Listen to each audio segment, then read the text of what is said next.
Cricket విజయోత్సవాల్లో పెను విషాదం. 11 మంది చనిపోయినరు, 50 మందికి పైగా గాయాలు. తొక్కిసలాట, విజయోత్సవాల్లో తొక్కిసలాట. ఎందుకు అంత ఇదైతుందో అర్థమైతలేదు. ఈ సంవత్సరం ఘటనలలో చాలా తొక్కిసలాటలు జరిగినాయి. ఎన్ని తొక్కిసలాటలు జరిగినాయి అంటే నేను ఒకటి చూసిన, నేను ఈ సంవత్సరంలో చాలా మంది చనిపోయారు. ఆశోక ఎక్బార్ మా ఫోన్ లేదు. ఎందుకంటే అది చూడండి, ఆర్సీబీ కప్పు గెలవడంతో అభిమానుల్లో కట్టలు తెగినటువంటి ఉత్సాహం. బెంగళూరులో చిన్నస్వామి స్టేడియం వద్దకు లక్షలాది మంది అభిమానులు మొత్తం 6 సార్లు తొక్కిసలాట అయినది. 175 మంది చచ్చిపోయారు. ఈ సంవత్సరంలో మొత్తం 175 మంది చచ్చిపోయినరు. 2024 జూలైలో యూపీ హత్రాస్ బోలే బాబా సందర్లో జరిగినటువంటి 121 మంది మరణించారు. 2024 డిసెంబర్లో పుష్ప 2 రిలీజ్ వేళ సంధ్య థియేటర్ వద్ద మహిళ చనిపోయింది. మళ్ళా 2025 జనవరిలో తిరుపతిలో టోకెన్ల జారీ నేపథ్యంలో 6 చనిపోగా మహాకుంభవేళలో 30 మంది మరణించారు. 2025 మేలో గోవాలోని ఆలయం వద్ద 6 చనిపోయారు. సో ఇక్కడ మొత్తం 11 మంది చచ్చిపోయారు. విజయోత్సవాన్ని ఎట్లా చేసుకోవాలి ఏంది, మళ్ళీ ఇంత విషాదమా? ఆర్సీబీ సంబరాల్లో తొక్కిసలాట, 11 మంది మృతిగా. చూడండి ఎంత మంది ఉన్నారు ఇక్కడ. ఆర్సీబీ బెంగళూరు చిన్నస్వామి స్టేడియం దగ్గర, ఇంకా ఆ స్టేట్ గెలిచింది కాబట్టి వాళ్ళు కొద్దిగా ఎక్కువ ఉత్సాహాలు చేసుకునేటట్టు ప్రయత్నాలు చేసిర్రు. 50 మందికి పైగా గాయాలు, మృతుల్లో మహిళా చిన్నారులు. స్టేడియంలో ప్లేయర్లకు సన్మాన కార్యక్రమం. 35,000 కెపాసిటీ ఉంటే 3 లక్షల మంది రాక. మరి ఏం చేస్తున్నారు అధికారులు? బెంగళూరు ప్రభుత్వం ఏం నిద్రపోతా ఉన్నదా? ఏం చేస్తుంది బెంగళూరు ప్రభుత్వం? ఎంతమందికి ఇవ్వాలండి పర్మిషన్? ఎంతమందికి ఇవ్వాలి? ఎంతమందిని పంపిస్తారు? అసలు అక్కడ కెపాసిటీ ఏంది? ఆడ పంపించింది ఏంది అసలు? 3వ నంబర్ గేట్ వద్ద బద్దలు కొట్టి లోపలికి వెళ్లేందుకు ప్రయత్నం. ఒకరిపై ఒకరు పడిపోవడంతో తొక్కిసలాట.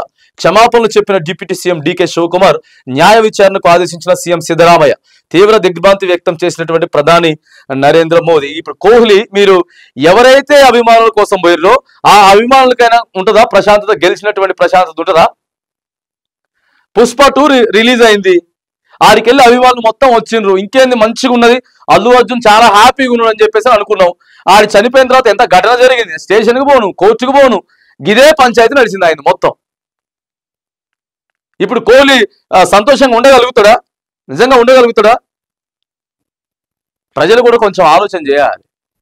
ప్రజలు కూడా అక్కడ అధికారులు కానీ పోలీసులు కానీ చెప్పినప్పుడు ఆలోచన చేయాలి.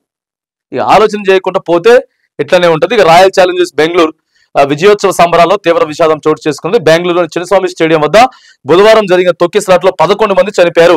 వేల మంది అభిమానులు గేటులు బద్దలు కొట్టుకొని వస్తే తొక్కిసలాట్లో గాయపడ్డ వారిని ఆసుపత్రికి తరలిస్తున్న సిబ్బంది. ఈ గేటు మొత్తం చూడండి, ఇట్లా గేటు కిందనే పడిపోయారు. గేటు వాళ్ళ మీద పడ్డది. ఇంత దారుణమైనటువంటి ఘటనలా పోలీసులు లాఠీ చార్జీలు చేసిర్రు, అయినా కూడా ఆగేటటువంటి ప్రసక్తి లేదు. న్యాయ విచారణకు ఆదేశించిన సిద్ధరామయ్య. ఇక మృతులకు 10 లక్షల చొప్పున పరిహారం, తర్వాత క్షమాపణలు చెప్పింది ప్రభుత్వం. చిన్నస్వామి స్టేడియం లోపలికి వెళ్లడం కోసం గేటు వద్దకు చేరుకున్న అభిమానుల అవస్థలు. తొక్కిసలాటలో తీవ్రంగా గాయపడిన ఓ బాల్ని ఆసుపత్రికి తరలిస్తున్న పోలీసులు. ఎక్కడ 30,000 కెపాసిటీ, సిట్టింగ్ కెపాసిటీ, 3 లక్షల మంది. ప్రజలు కూడా ఆలోచన చేయాలి. సినిమాలు రిలీజులు కావడమే ఉరికెత్తారు, ఆ తర్వాత ఇప్పుడు ఇదిగానే ఉరికిండ్రు. మీ ఫేవరెట్ ఎవరైతే క్రికెట్ ఉన్నారో లేకపోతే సినిమా హీరో ఉన్నారో ఆయన ప్రశాంతంగా ఉండాలి కదా. అల్లు అర్జున్ ఎంతగానో ఇబ్బంది పెట్టారు, చూసినాం కదా. ఇట్లా ఇప్పటికి కూడా ఆ పిల్లోడు ఇంకా ఆ మైండ్ ఇంకా బాగా గాలే, మతిస్థిమితం ఇంకా రాలే. ఇప్పుడు జరిగిపోయి 6 నెలలు అయిపోతా ఉన్నది. పుష్ప 2 రిలీజ్ దగ్గర ఆర్టీసీ క్రాస్ రోడ్ దగ్గర తల్లి చనిపోయింది. ఇప్పుడు 11 మంది చనిపోయారు. ఎంజాయ్మెంట్ లాగానే చేయాలి. అధికారులు ఆపేట ప్రయత్నం కూడా చేసిరట, ఆయన కూడా ఆగలే. ప్రజలు ఆలోచన చేయాలి, ప్రభుత్వాలు కూడా ఆలోచన చేయాలి. పోకుండా నువ్వు పెద్ద పెద్ద బార్కెట్లు ఎక్కడికక్కడ కట్టుదిట్టం చేసినంత ఎందుకు పోతారు? నీకు 33,000 కెపాసిటీ ఉన్నప్పుడు వాళ్ళ వరకు పాసులు ఇచ్చేయాలి, వదిలేయాలి. ఇప్పుడు బెంగళూరు కలిసింది కాబట్టి ఆ బెంగళూరులో ఉన్నటువంటి చిన్న స్టేడియం ఆ రాష్ట్ర ప్రజలంతా కూడా పోయారు కాబట్టి ఇప్పుడు బెంగళూరు గెలవడం మంచిదా చెడ్డదా? అదే ఇప్పుడు వేరే టీం గెలిచి ఉంటుంటే ఆ స్టేట్ లో జరిగేదా ఇట్లనే? ఇక ఆలోచన చేయాలి. ఇక ఏదేమైనా కానీ తీవ్ర విషాదం అయితే ఉన్నది. 50 మందికి పైగా గాయాలని, 11 మంది చనిపోయారు. ఆర్సీబీ విజయోత్సవ కార్యక్రమాల్లో పాల్గొన్నటువంటి గెలిచిందని చెప్పి సంతోషపడాలన్నా మరి ఈ ఘటన జరిగిందని చెప్పి బాధపడాలన్నా అర్థం కానటువంటి సిచ్యువేషన్స్ ఉన్నాయి. గెలుపును కూడా ఆస్వాదించలేకపోతా ఉన్నాం.